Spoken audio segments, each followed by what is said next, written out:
Hello ladies and gentlemen, how you doing? Mambo vipi? Karibuni tena kwenye episode zako pendwa kabisa, na leo tuko kwenye episode nyingine ya Crypto Reality Check maarufu kama CRC powered by Inkryptus Wallet. Bwana, first of all, congratulations brother. Asante sana ndugu. Congratulations to you who have been watching this session. Tokea tumeanza hii channel yetu ya DNA Academy, leo tumetimiza wafuatiliaji 3,000. That's a great move. Kabisa. Sisi ni step kubwa sana, sio wachache sana. Watu 3,000 sio wachache, ni watu wengi sana. Unafikiri tuandae zawadi gani kwa ajili ya followers wetu? Tutafute mtu mmoja tu. Tutafute kama tulivyokuwa tunasemaga zamani shuleni, inabidi apatikane mtu mmoja wa mfano. Umeona? Let's think about this, alafu tutawapatia taarifa wafuatiliaji wetu, kwa sababu sisi kwetu hii ina maana kubwa sana, kwa sababu lengo letu sisi ni kusaidia jamii. Yeah, kabisa. Sasa kusaidia jamii unahitaji watu wa kusikize na wakuelewe. Na wakikuelewa watabaki pale. Kabisa. Na kama wakiona kuna mambo ya msingi ambayo wanayapata, watashare na wengine. Na ndio maana leo tumetimiza idadi ya watu 3,000. Sio rahisi. Tunasema asanteni sana kwa kuwa na sisi. Sisi na nyinyi tunafanya kitu kinakuwa kikubwa zaidi. Kabisa. What do we have today for the Crypto Reality Check? Kwanza kabisa ngoja. Kabla tujaendelea, kumbuka wale watu ambao wanapenda kujenga portfolio za digital assets. Yeah. Wallet ni hii? Nini inaitwa? Inkryptus. Bwana, tembelea Play Store, App Store, download wallet yako ya Inkryptus. Anza kujenga portfolio yako ya digital asset kwa kutumia logic ambazo utazipata hapa DNA Academy, kwa sababu sisi tutakupatia maarifa ambayo yatakusaidia wewe uweze kufanya maamuzi yenye taarifa na ukaweka chini mihemko. Na hiyo ndo mara nyingi huwa inatuletea matokeo tunayoyategemea au zaidi ya tunayoyategemea, kwa sababu unapotumia logic maana yake unaenda na flow ya biashara, si ndio? Yeah, kabisa. Yaani mimi napokea pongezi nyingi sana za watu wanaosema nashukuru umetuelekeza kabla hatujaanza. Ndio. Kwa sababu hii industry sio tu kwenye crypto actually, ila kwenye biashara kwa ujumla. Watu wengi wanafanya biashara hawazijui changamoto. Wanakuaga wanapigaga zile hesabu za kwenye makaratasi, bwana ukifanya hivi ukiwekeza hapa baada ya miezi mitatu uko pale. Hawaambii ukweli. Na ndio maana mwisho wa siku katika kila biashara ambayo utakayokutana nayo lazima utaambia bwana, kila mtu ana experience yake. Ukienda kwenye kilimo mtu anasema kilimo utapeli. Ukienda kwenye duka halilipi. Sio kwamba halilipi, hapana, ni kwamba hawakupata ile elimu kwa ajili ya kuweza kuleverage vizuri investment zao. Kabisa. Basi tuseme tu unaweza kutembelea Play Store ama App Store, search neno Inkryptus, au tembelea tovuti ya www.inkryptus.com uweze kupata ABC zote kuhusiana na project hii kabla hujafanya maamuzi. Lakini pia unaweza kaenda hapo chini kwenye description, kuna link utaibonyeza, alafu itakupeleka moja kwa moja, aidha kama wewe mtumiaji wa iPhone itakupeleka App Store, kama ni mtumiaji wa Android itakupeleka Play Store. Una download application yako, unajiregister, unaanza safari yako ya ujenzi wa digital asset portfolio ukiwa na wallet nzuri kabisa ambayo inakidhi mahitaji yako ya kuitwa Inkryptus. Back to the session. Bwana, vipi kwanza? Hali tuko pale. Tuko pale. By the way, tulikuwa tujafanya session hii, takiwa tuifanye since last week, lakini tulikuwa tumeenda Juba. Tulienda Juba. The experience. It was a very good experience. Kia Mungu. Itabidi tutengeneze episode nyingine special kwa ajili ya kuelezea ile safari yetu ya kwenda Juba, Sudan. Ilikuwa ni safari moja ambayo ina vitu vingi sana vya kujifunza, na kwa mtu mwingine atakayesikiza pia tunaamini itakuwa ni sehemu ya kupata experience kabla hujafika sehemu fulani. Kupitia sisi basi tunaweza kujua Juba, Sudan mambo yanaendaje. Mimi nilikuwa sijui kwa nini wanaitwa wa Juba kwa nini, lakini nimeweza ku experience kidogo. So let's get back to our class. Actually tulikuwa tunazungumzia vitu vingi sana wakati tupo kule, tumejaribu kuna updates nyingi, na tukasema okay, when we get back we have to talk to people about this. And one of the thing ilikuwa ni hii issue ya bullrun pamoja na hizi kelele za XRP. Yani unajua mimi bullrun mpaka imeshafika point. Watu hiyo wamesubiri mpaka wameoza ujue. Watu wamesubiri, na nikapata wazo. Kuna msemo mmoja wa Kiswahili wanasema usidharau nazi embe tunda msimu. Kwamba unapofanya uwekezaji wako ujue kabisa bullrun ni kitu cha msimu. Yani kwamba na msimu hautabiriki ni lini. Hautabiriki. Na watu walitegemea kwamba ile Fed cut ilivyotokea juzi hapa, basi market itaenda. Wewe ulisikia wapi? Of course positive movement ilikuwepo. It was not that expectation za kawaida. Yani ilikuwa ni kawaida. Na mimi najaribu kuelewesha, tunaambia jamani, sikiliza. Sasa hivi kwa hii state ambayo soko limefika, capitalization ambayo ipo sasa hivi, wasitegemee zile movement ambazo walikuwa wanaziona. Kusogeza soko kitu kirahisi, kwa sababu imagine sasa hivi the market is currently at, nimeangalia ni 3.78 trillion dollars. Kwa hiyo yani ukisema unafika ile 4 trillion, pesa nyingi inahitajika. Pesa nyingi zaidi ya bilioni 200. Alafu sasa ndio hii kitu ambacho sometimes mimi naambia watu waache kuishi maisha kwa mazoea na kukariri. Do you remember there is a day, kuna clip moja ilituma kwenye group letu, kuna mtu alishare akana sema, you know the world of crypto is spiritual. If you align well this September, it's going to be the best year. I mean the best month in crypto, because like I was like, spiritual? What the hell is spiritual when it comes to logic? September ndio hii inaisha. Imeisha. Kimetokea nini? Hamna. Na watu ingetokea probably unfortunately, let's say kama coincidence ingetokea labda coins zimefanya movement, watu wangeanza kuamini kwamba kweli crypto ni spiritual. Yeah, actually kuna movement ilitokea, watu wakapiga sana kelele, wakasema bwana bull run ndio imeanza. Kwa sababu soko lilifika hadi 4 trillion. Lakini it has to retrace. Lakini ngoja nikwambie kitu. Kwanza kabisa tuanze na issue ya bull run. Watu wengi sana tumekuwa tukizungumza, I think for the last almost like 3 years now. No. Tumeanza kuzungumza tokea 2021 tunaanza kufanya kazi na Encryptors. Tukawa tunaelekeza watu namna kualign vizuri na engo ya crypto. Na hata masuala ya kusubiri bull run tukawa tunaambia sasa hizi mambo yanabadilika. Tena especially baada ya ile halving ya mwaka 2020, tukawa tunajaribu kuambia watu kwamba sasa hivi hatuwezi kuja kuexpect zile movements za kizamani zile kwamba macoin yote yanapanda, kwa sababu Bitcoin imepanda zenyewe zinapanda. Tukasisitiza sana watu wasianze kuishi kwa kutegemea bull run ambazo wanazipangilia kwamba baada ya halving bull run itakuwa, kwa sababu adoption inavyozidi kuwa kubwa. Remember, institution adoption ikitokea, hakunaga institution ambayo inataka kugambo. Institution haziwezi kununua asset ambazo zina fluctuate price kama kitenesi. Hiyo kitu haipo. Kwa hiyo ile demand ya institution ilikuwa ina signify automatically kwamba sasa hivi crypto ambazo zitafanya vizuri ni zile ambazo zitakuwa na nini, na uhitaji kutokana na nini kipo nyuma yake. Sio tu kwa sababu eti Bitcoin imepanda basi automatically na coin zote zinapanda tu. Hiyo kitu haipo na haitakuja kutokea. Ndio hiyo nakumbuka tunasema alt season, sijui alt season. Come on guys, there is no such kind of things kama as if kama kuna alt season kwamba eti kuna program ya kubonyeza bwana alt season inaanza mwezi ujao. Hamna hicho kitu kabisa, kwa sababu ingekuwa hivyo kungekuwa hakuna maana ya market. Kwa sababu hebu fikiria, leo hii dunia ijue kwamba eti mwezi ujao coin zitapanda. What do you expect? Kila mtu ananunua. And actually it's going to be a price down thing, kwa sababu ikifika hiyo siku watu kama watakuwa wanunua basi itakuwa zishapanda. Ndio kama hata ilivyotokea kwenye hapa juzi kati Bitcoin ilipofanya halving. Tayari ilishakuwa price down. Na actually kumbuka tulikuwa tulifanyaga video tulikuwa tunaelezea kuhusu clarity ya bull run. Tukamwambia mimi unakumbuka nilisemaga hivi, kama mtu anataka kuchase price, basi jitahidi umeshanunua Bitcoin kwa DCA at least miezi 6 kabla ya bull run, ya halving. Yes. So watu wengi wakasema mwezi wa 4 ndio muda wa kununua. Yaani ndio muda ambao coin zitapanda.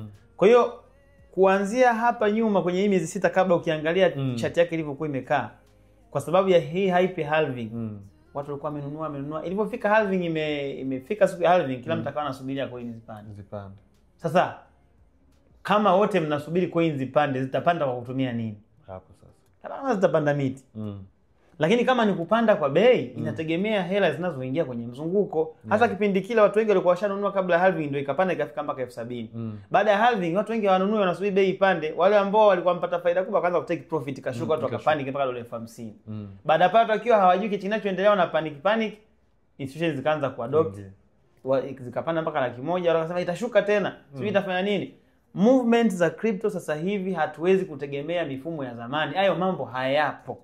And I think tulikuwa tunaongea hivyo vitu na watu wakaanza kuweka zile factors za kizamani zile. Kwa mfano, hii issue ya Marekani ya rate cut. Watu wameiweka mwezi wa 9 tarehe 17 rate cut ndio itakuja. Wakasahau kwamba Marekani availability ya job tayari ilikuwa ishakuwa kubwa. Inflation ilikuwa imepungua. Kwa hiyo it was obvious ni muda wowote rate zinaenda kuwa cut. Trump akawa na pressurize kwamba kwa nini nachelewa kucut rates and all that. Huu mwezi kutokana na situation ya uchumi wa Marekani ulivyo ilikuwa ni very obvious kutakuwa na rate cut. We know exactly kama kutakuwa ni point 50 au 25 etc. Lakini mimi nilikuwa najua of course itaenda kidogo. Between nilisema hata kuna siku tulikuwa tunapiga hizo percent nikasema itakuwa kama kati ya point 25 mpaka ngapi? Mpaka 50. Ilipotokea zile point 25 it was a too obvious thing, ndio maana hakutokea chochote. Kwa sababu ilikuwa iko priced in already. Watu ambao wanajua, wanaosoma nyakati za uchumi zilivyo kutokana na factors hizo kwa wanajua kabisa hii itakuwa hivi. Kwa hawakuhitaji kusubiri mpaka ile report itoke ndio wafanye act. It was not possible. Yani practically haikuwezekana kufanya kitu kama hicho kwa watu wanaojua uchumi. Na ndio maana sasa watu wengi ambao tumebaki huku nyuma ambao tunaenda kwa mihemko ni wale ambao wale wa kubeti wale. We can bet 8000 times lakini hatutaki kwenda kwa step. Ndio tukabaki na zile mihemko ya hisia kwamba tarehe 17 tunasubiri utajiri. Kwenye zitapanda. Watu wamekopa na subiri burudani ya tarehe 17. Yani mimi I don't know what it is, ila kuna mtu nilikutana na actually nilimsikia. Alikuwa anasema when it comes to information kama is rate cut, sijui kampuni fulani inafanya kitu fulani. By the time sisi consumers wa kawaida, mimi na wewe tunapata ile taarifa. Kuna mtu ambaye ana pesa nyingi alipata hiyo taarifa before au aliweza kuipredict before na akafanya bet yake. Of course. Kwa hiyo by the time wewe unakuja kuingia unakuwa ni obvious. Wewe unakuwa wanasemaga ni nini wale? Kuna jina ambalo linatumika kwa wale watu ambao waga wanachelewa ku anticipate moves za market, wanakurupuka afu pesa zao ndio zinakuwa zinachukuliwa. Kwa sababu wale wengi ambao waga wanaingia kwenye kununua economic asset kwa mihemko na kutaka faida za muda mfupi afu wao wanachelewa timings kutokana na kwamba wanafanya vitu bila kuanalyze ile logic za msingi au factors za msingi. Mara nyingi waga wana donate.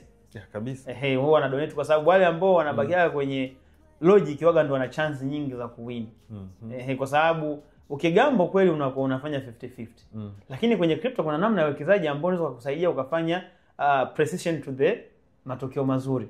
Unaona? Kwa hiyo baada ile halving imesubirishwa watu wengi sana, sijui alt season, na watu wanaangaliaga pia kwenye coin market kwa kuna kasi wanaandika altcoin season size ni asilimia ngapi.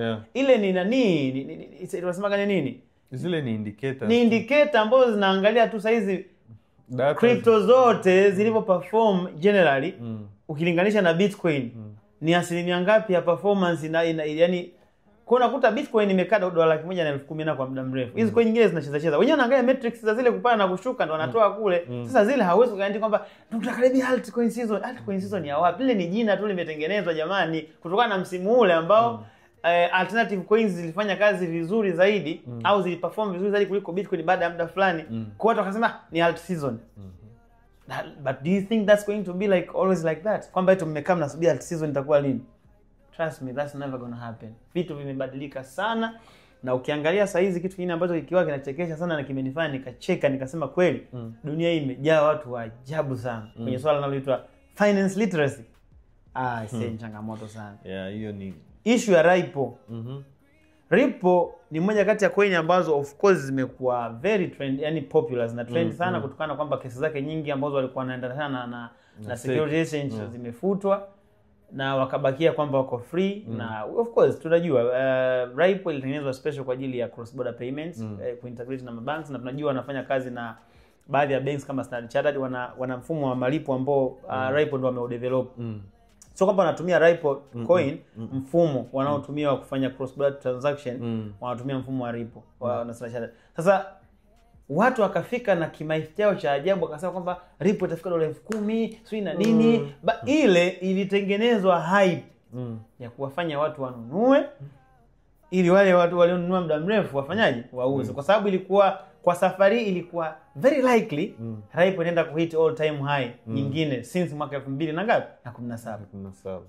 Kwa hiyo wakatengeneza kikampeni fulani cha ku hype, jamani Ripple nunua Ripple. But at the end of the day what happened? Nothing. Kwa sababu gani? Hype can never stand the test of time. Hafu kumbuka, angalia ile capitalization ya Ripple. Ripple ina capitalization kubwa. Kuifanya ile bei ipande kwa $4 ujue sio mchezo. Yani unajua mtu achukue tu hesabu za kawaida. Let's assume kipindi crypto zinaanza. Let's say Ethereum ilikuwa na market cap let's say ya milioni 200. Ikitokea inflow ya 1 billion, obviously inaenda 5 times 6 times appreciation. Yes. Ethereum ikiwa labda ina market capitalization ya 10 billion ikiongezeka the same 1 billion inaongezeka point something.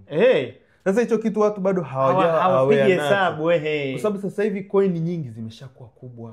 Capitalization ni kubwa. Capitalization in billions. Kwa hata ikiflow, let's say kwa project kama BNB ambao kidogo naiangalia kwa karibu iko 1.4 kama sikosi. I mean 140 billion. Maana yake ikitokea inflow nyingine ya 140 billion ndio itaenda mara mbili. Sio rahisi, sio la kidogo. It's more than our economy. Of course. Umeona? Kwa sasa hicho kitu ni kitu ambacho watu sasa hivi inabidi waanze kukifactor in. Kwamba wajue kabisa when you talk about crypto always tunakuwa tuna summarize crypto kwamba crypto ni fusion ya tech na economics. And when you talk about economics, it's the game of numbers. Yani no cap, it's a game of numbers. Kwa huwezi ukafika hapo kwanza ukasema Ripple itafika dola 10,000. Dola 10,000 Ripple ziko bilioni 100. Hiyo capitalization itakuwa ni ngapi? Bro. Does it even make sense? No. It does not make sense at all. Kitu ambacho watu hawajui ni kwamba Ripple, kitu ambacho inaenda inaweza ikawa kwenye position nzuri sasa hivi ni kuwa na stable price. Ile fluctuation ya hovyo ambayo tulikuwa tunaiona kipindi cha nyuma, kuna uwezekano kwamba tusiione tena. Lakini usifikirie kuna hype ile itafanya coin ishuti tu ovyo. Hiyo kitu haiwezi kutokea.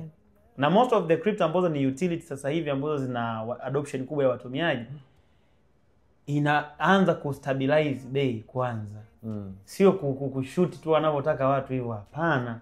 Unless afadhali itokee coin mpya ambayo ina idea mpya watu wao interested, labda tuseme labda kuna project mpya ambayo ina features kama labda za BNB lakini ina extra stuffs more than BNB, watu wao interested kununua hiyo coin. Wachoe hela kwenye BNB kwa sababu investors wengi ambao wako na portfolio za muda mrefu na kitu wanafanyaga portfolio rebalancing. Una cross check coins zako ambazo umezinunua au hisa ambazo unazimiliki kwenye profile yako. Unapoona kama kuna moja haifanyi vizuri na kuna mpya ambayo imekuja ambayo ina potential inayofanana na hii inaweza kukupa faida zaidi, basi unaweza kuchomoa pesa zile ukazihamishia kule ili uweze ku maximize kwa kutumia project nyingine. Watu wanafanya hicho kitu. Kwa hiyo labda itokee hivyo kwamba kuwe na influx ya pesa nyingi kwenye project mpya, unaweza kuona hizo extreme rise the price kama hivyo. Lakini unless otherwise watu usidanganyane. Na the bad thing ni kwamba watu wanadanganyana to the point mpaka wanaingia kwenye kitu kinaitwa nini? Sunk cost fallacy. Kwamba mtu anafika stage amesha promisiwa bula ni mwanangu. Mwaka 2024 bula inakuja. 25 bula ni safari lazima uhakika. Sasa hizo wanaanza kuambizana kwenye mwezi wangapi? Usahihi wa kuinvest kwenye crypto, tafuta coin ambayo au crypto ambayo ina idea ya kibunifu nyuma yake. Alafu ile idea iwe na uhitaji. Ikishakuwa na uhitaji, wewe nunua, kaa hapo, tulia, endelea na mambo yako. Muda mzuri ukija, kwa sababu huwa hatujui kupinpoint muda mzuri utakuwa ni upi. Inakukuta wewe tayari ulishamiliki. Pale ndo unaweza ukaenjoy the benefit of price growth bila pressure yoyote. Unafanya timing kwamba mwezi ujao bwana. Na pia ni tuongezee watu kitu. Crypto inapendeza sana na itakusaidia sana ukianza kuzinunua usiwe na wazo la kuuza. Yes, of course. Yani tafuta njia ambayo zile asset zako utaweza yani kwamba tuseme hivi, tafuta namna ya kwenda kuinvest kwenye crypto ukiwa na mentality kwamba I'm buying assets. Lakini usiende kwamba ngoja nanunua coin mwezi ujao naweza nikatoboa. Hapo utakuwa disappointed. Yani that's very obvious. Na ndio maana tunasemaga crypto can be a so rewarding business only if you do the homework. Na ukifanya homework maana yake unatafuta knowledge and understanding plus experience kutoka kwa watu ambao wamekuwa kwenye track record nzuri ya kufanya evaluation ya performance zao kwenye investment ya digital assets. Hapo tunaweza kaja ukaona kwamba okay, this is how it is done. Lakini ukienda tu kwamba nataka nitajirike kesho, nimeambiwa bula ni mwezi ujao, tukinunua coin itafika dola 10 mwezi ujao, trust me, you are going to be disappointed. Kwa sababu hakuna mwenye uwezo wa kupinpoint days za coin. Hiyo kitu haiwezekani. Na ukiangalia ukitaka kuamini kwamba hivi vitu vinaoga viko very tricky. Pale watu wengi wanapokuwa wanasubiria bei zifike bei fulani, unakuta zinafanya price correction. You can see what has happened. Raipo haijafika hata $4 ambayo ilikuwepo mwaka 2020 ngapi, imerudi zake kwa 2 point ngapi sasa? No, ipo sasa hivi kwa 3 point something. 2.8 I think. I don't know kama imebadilika, lakini wakati tunaingia kwenye session ilikuwa ni 2.8. The same applied kwa hata Bitcoin imefanya price correction sasa hivi. Yaani yule muda ambao watu walikuwa wanasema kuanzia mwezi wa 9 ndio hiyo imefanya price correction sasa hivi. Tell me how you are going to be confused. Kuna wale ambao wanachoga mikopo wanasema kwamba mwezi ujao utakuwa tajiri, utaenda kurudisha na huo mkopo, alafu umechukua kausha damu. It's a wrong move. Yeah. Na utakuwa ndio ile kwamba umeingia kwenye biashara sahihi lakini umetumia approach sio sahihi. Definitely you are going to get a poor results. Yeah, na kama mtu unajua bwana sisi mimi ninachomshukuru Mungu ni kwamba sisi hatuwashi watu. Hiyo haitaka itokee. Hatuwashi kwamba bwana you are missing. No. We want people waelewe kabisa bwana kumbe hichi kitu kipo hivi. Na hata kama utapokea elimu huko nje, it's best. Mtu akikupa taarifa, umeona kabisa hapa nimewaka, hapa naenda kutoboa. Usifanye uamuzi hapo. Sleep on it kwanza, lala kwanza, tafakari. Ask reliable sources bwana hichi kitu kipo hivi. Kwa sababu recently unaona kabisa watu wengi wanaopigwa wanapigwa kwa sababu yani wanawashwa, unaona mbona nakosa fursa, mbona nitafuta ile mali ni na umenikumbusha kitu kimoja. Unajua the fact kwamba watu wengi wamekuwa wakisubiri burudani hawaikuti, wanaambiwa altcoin season inakuja hawaikuti, wanapewa tu promises, na watu ambao wanawaambia hizo promises, trust me, they are just a new buyer ambao wamepata tu confidence ya kubahatisha maybe mara moja, walisikia story au wana confidence ya kuambia watu kitu, ndio wanawadanganya watu kwamba mwezi ujao leteni hela tununue coin zitapanda. Lakini ukiangalia hiyo ndio imepelekea hii platform ya Pump.fun inapata watu wengi sana. I think tunaenda Sudan, ulinionyesha ile story ya yule jamaa masaa 120. Hiyo Pump.fun sasa wame-upgrade nani system ambayo unaweza kufanya live stream unapoona screen yako. Yaani Pump.fun kwa kweli it's a comedy. Yaani kule unakutana na vimbwanga vya kila aina. Sasa huyu jamaa yani I think yule jamaa 120 hours akapost jamani na masaa 120 ana mpira na nini, akaposti Twitter, watu wakasema ngoja support. Kwa hiyo wakaya wananunua ikapump ikafika market cap ya kama 500,000. Ukifikisha nadhani kwa Pump.fun wanakupa wanaita ni creators fee, I don't know something like that. Unapata $14,000. Kwa wakazipata zile. Alipozipata akafanya rug pull. Kwa hiyo watu wakabaki tu yani wako stranded. Na jamaa alipofanya rug pull tu account ya Twitter ikapotea, kila kitu ikapotea. And nothing as if it never existed. Coin utaikuta pale. And the worst thing is hata hapa tutaonyesha watu screenshot, liquidity yake ipo locked. Sasa you're like that's a good point. Unajua ngoja nikwambie kitu. Watu wengi sana wamekuwa wakija, yani factors zao wanazotumia kwenye kujaji project nzuri, eti liquidity imekuwa locked. Kuna project ngapi ambazo yani kwa mfano meme coins karibu zote wako na lock liquidity. Lazima lock liquidity kwa meme coins. Kwa sababu unajua kitu ambacho watu hawajui, rug pull ziko za aina hii. Kuna ile hard na soft kama ambavyo kumesema. Hard ndio ipi? Hard ni hiyo kwamba mtu anachomoa liquidity yani. Kwa sababu unajua hizi smart contract zetu unavyo swap kama ni kwenye Pump.fun manake unatuma Solana unapewa meme coin. Kwa hiyo mtu akivuta liquidity anachukua Solana ambazo umeweka kwenye liquidity, anamaliza shughuli yake. Lakini soft ndio kama ile pump and dump. Kwamba sawa, nyinyi si mnataka kwamba liquidity iwe locked ndio mnaona kama project ni nzuri. Haina shida. Natengeneza liquidity na ilock. Halafu 90% ya macoin yote ya project ninayo mimi. Mkinunua nauza yote na waachia macoin yenu yana thamani. Si mnataka locked liquidity. Hasa ukiangalia Uniswap waliingia sokoni bila locked liquidity. Bitcoin hawakuwa na locked liquidity. Project nyingi tu ambazo zinafanya vizuri hawakulock liquidity. Hata Chainlink I think hawakulock liquidity. Yani it's sio kigezo kabisa. Yani ile sometimes wanasemaga ni kama tu ni factors ambazo huaga zina create confidence kwa mtu ambaye ameshaona kabisa kwamba hawa nikifanya hivi naweza nikawapata kwa hapa. Lakini kama mtu ana confidence na project yake na wewe unajua namna kuanalyze project nzuri, inatakiwa ujue kwamba hizo factors zina mentioniwa, lakini it's not a guarantee kwamba ni project nzuri, kwa sababu rug pull can be done in a different ways. Mtu anaweza kachomoa liquidity au anaweza kapiga dump. akamaliza shughuli vile vile. Kwa ni mantra. Mantra it's locked. Lakini what happened? Watu wanajitengeneza. Tena mwanangu ujue vitu vingine watu wanakuaga wanachukulia poa. Mantra alikuwa amesecure deals kubwa mbili, Damag pamoja na Mag Dubai. Zilikuwa hazijakamilika sawa, lakini what happened? Walipopata zile deals wakaingia tamaa, wakasema tunataka tu launch blockchain yetu, alafu wakabadilisha tokenomics, wakaongeza macoin bila kuongeza equity. Siku ana launch tu, kilichotokea ni nini? Ngoma ikadump big time, alafu ile kumbuka ishaingizwa kwenye leverage trading. Wakafanya cascading, shughuli kaishia pale. Mpaka leo hiyo unakuta mantra. Na ilienda viral. Watu wanalaumu sana kuhusu mantra. Mantra. I've lost everything. Na ilikuwa viral, kuna kipindi wakati wameenda kusecure deal ya Damag na Mag.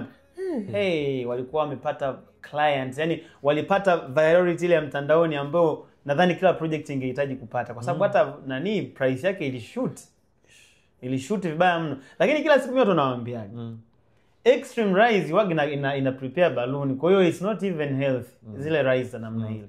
Na hata kama nakumbuka juzi tulikuwa tumezungumza kuhusiana na issue ya stabilization zones, kwamba ni vizuri market kae na breathe in na breathe out, na kuna muda itengeneze stabilization zones, kwa sababu zinakuwa zinasaidia sana kwenye kutengeneza support and resistance zones ambazo zinasaidia kwenye price, yani depth ya liquidity.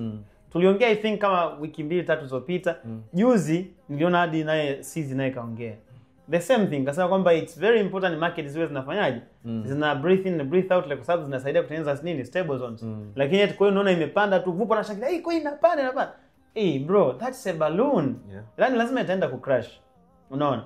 Kwa hiyo hivi vitu bwana tukiviangalia katika picha kubwa, unaweza kaona kabisa industry ya crypto kama ukideal nayo kwa kutumia uelewa.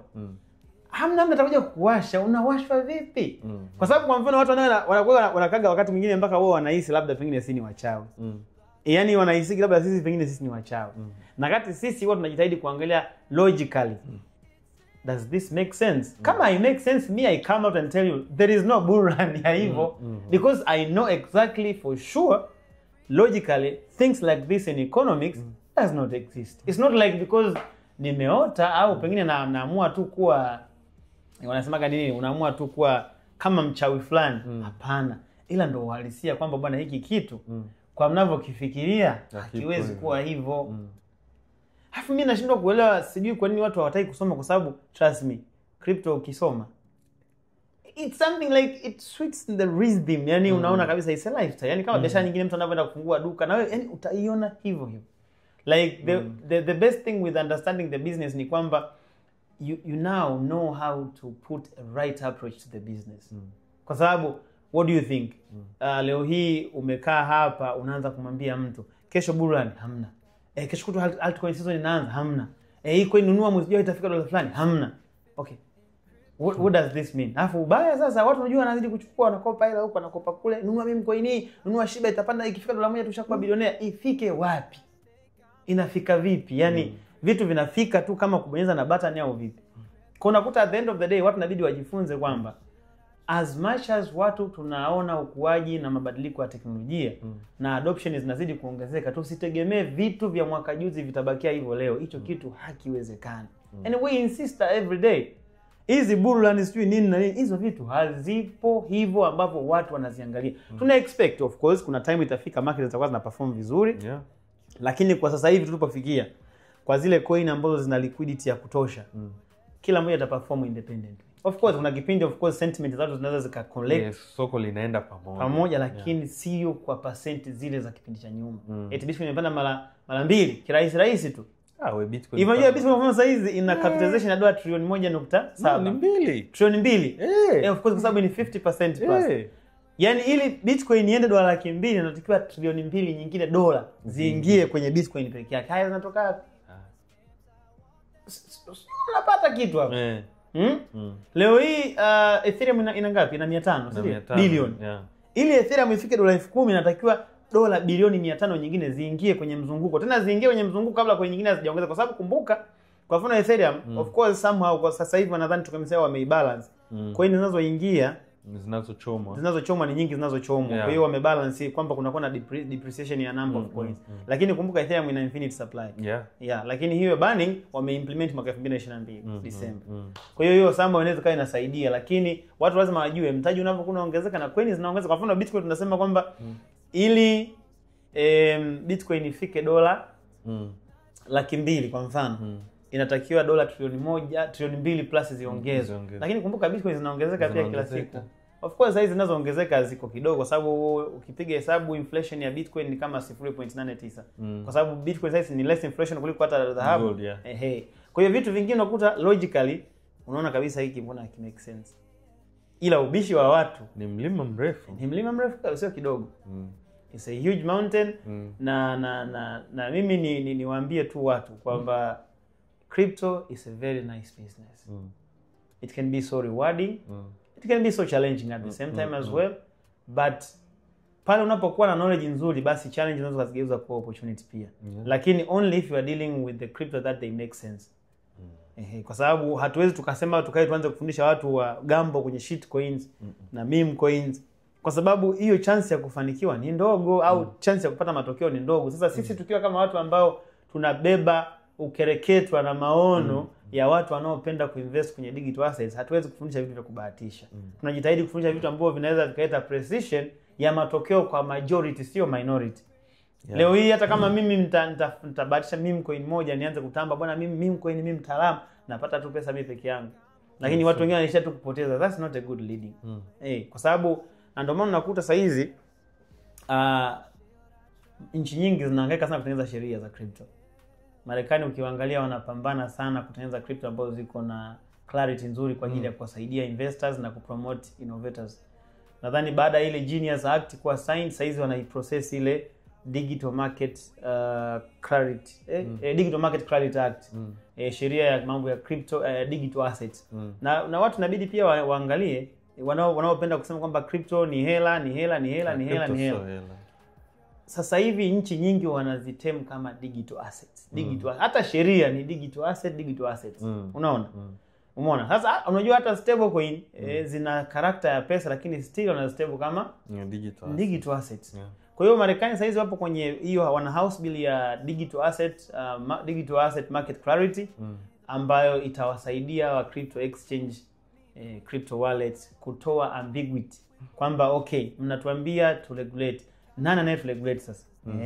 Kwa unaona of course in a bigger perspective nadhani bado Security Exchange Commission pamoja na Commodity and Futures Trading Commission ndio wata take part kubwa. Sijaona pale the Fed wakiwa wamepewa kipaumbele zaidi ya kutengeneza link na ecosystem wao waendelee kulinda monetary policy kwa ajili ya kuzuia money laundering etc. Lakini all in all sheria zinatengenezwa na nadhani Marekani inaweza kaendelea kuwa mmoja kati ya mfano mkubwa sana kwenye namna ya kuregulate industry ya crypto. I think lakini bado nchi nyingi bado zinajaribu kumonitor situation ya Marekani kwa sababu Marekani ndio wako speed zaidi kwenye ile wanataka tengeneza regularity ambazo ziko clear kabisa kwamba na crypto mtadili nayo hivi. Of course Dubai pia nimeona Dubai na wapo wana institution kabisa ambayo inaitwa Vasa ambayo yenyewe ndio wanatoa mpaka leseni kabisa na kila kitu kuhusu mambo ya crypto. Although I think bado kuna baadhi ya sheria bado hawajajiweka clear vizuri. Sheria inachukua muda kwa sababu it takes time. Kwa sababu ukiangalia hata ile major adoption ya cryptocurrency it's only recent. Recent of course. Makampuni mengi yamejiengage sasa hivi. Yani clearly unaona kabisa okay now we are going for this. Na it shows like we are on the right path. We are on the right path. No doubt. Being in the right path no doubt. Ila right path hii ukichukua kwenye engo ya mihemko amini kwamba itakuwa ni very wrong cut. Yani wanasema shortcut is always a wrong cut, basi hiyo kwenye crypto ndio unaweza kuiona wrong cut yenyewe sasa. Yani huku ukiingia na mentality kwamba kesho naweza nikawa tajiri, trust me. Unaumia. Unaumia vizuri tu. Mapema kabisa tu watu wanapita na wewe na mascammers wanapenda watu wenye mihemko. Scammers they are very smart. Yani wanajua kabisa sasa hivi watu wanataka hichi. Huko. Kwa mfano saa hizi coin ikiwa locked liquidity mimi ndo naitaka wanaweka. Limited supply wanaweka. Kingine nini? Unataka iwe inafanya staking. Staking tunaweka. Ila mkishaingia tu wanaamsha. Lakini watu cha ajabu hawajifunzi. Yani iko hivi jamani. Tunavyoenda kumalizia session yetu ya Crypto Reality Check. Crypto ni economics na technology zimekuwa fused. Teknolojia ndio upande wa infrastructure inapokuwa ina run na cooperate ile project ecosystem. Kwenye upande wa economics ndio zile products zinazokuwa saved na distribution ya token, supply and demand factor. Bas. Yaani ukianzia hapo ni rahisi wewe kuweza kufanya maamuzi sahihi. Lakini ukienda vinginevyo, ukiamini kwamba ni miujiza, utaujizwa kweli.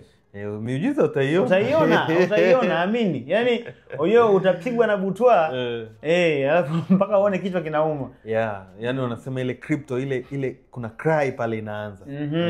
Utaiona. Wengine wanasema crypto itakuwa ni crypto. Actually tumeshuhudia kwamba watu majority wanakuwa na negative experience na crypto.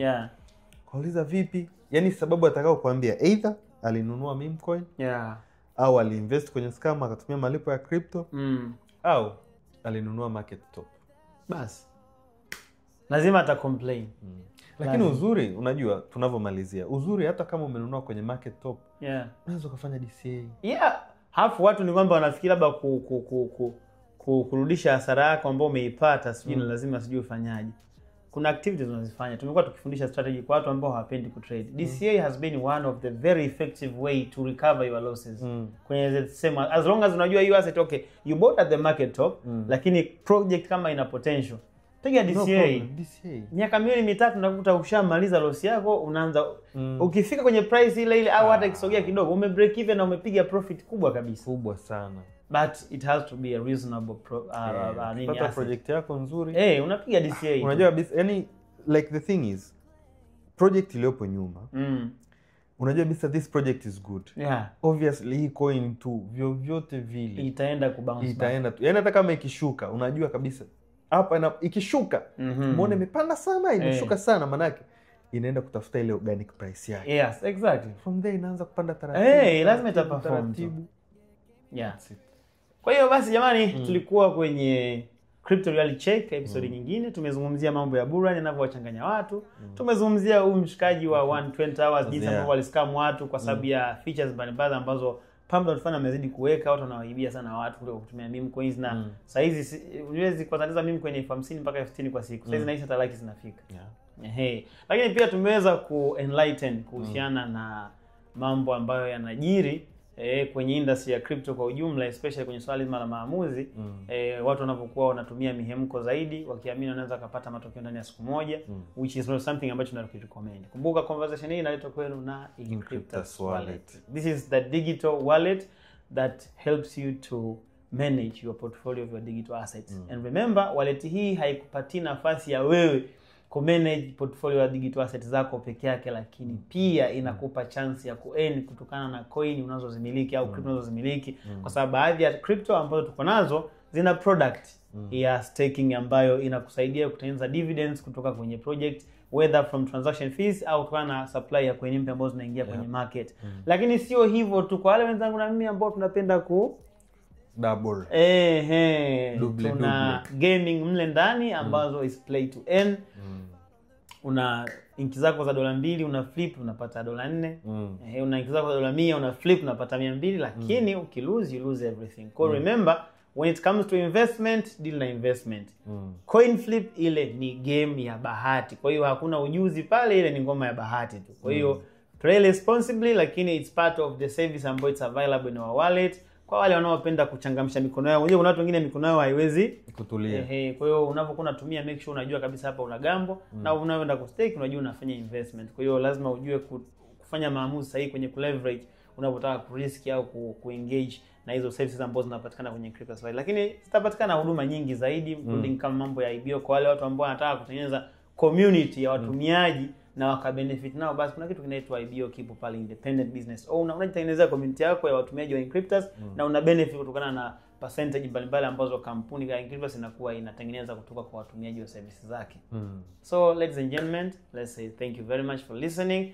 Don't forget to subscribe, na pia usiache kucomment mawazo, maswali kuhusiana na content zetu, kwa sababu next time we are going to come here with a very good news ya kuweza kucelebrate subscribers 1000. Something else to add? Nakubali. See you next time and God bless you. Encryptus taught me how to play the game. It's Encryptus. Yeah, that's the shield I trust. Crypto real. No hype, no rust. Blockchain dreams built block by block. One wallet, one world. Yeah, we breaking the lock. It's Encryptus. Power